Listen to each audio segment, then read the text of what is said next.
চাই বন্ধুগণ, আমরা শুরু করেছিলাম একটা সামান্য জীবনের নিশ্চয়তার জন্য, আমাদের ভবিষ্যতে চাকরির নিশ্চয়তার জন্য ছাত্ররা আন্দোলনে নেমেছিল। সেই আন্দোলন আজকে কতদিন এসে গড়ালো এবং সেই আন্দোলনে কি কি হয়েছে আপনারা দেখেছেন বন্ধুগণ।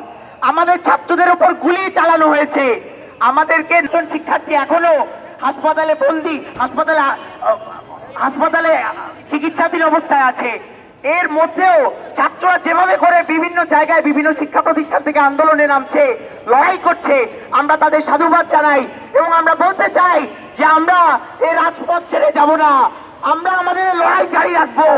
আমরা শুরু করেছিলাম একটা শান্তিপূর্ণ আন্দোলন নিয়ে, সেই শান্তিপূর্ণ আন্দোলনকে এই ছাত্রলীগের পেটোয়া বাহিনী, পুলিশ, তারা এটাকে উস্কে দিয়েছে।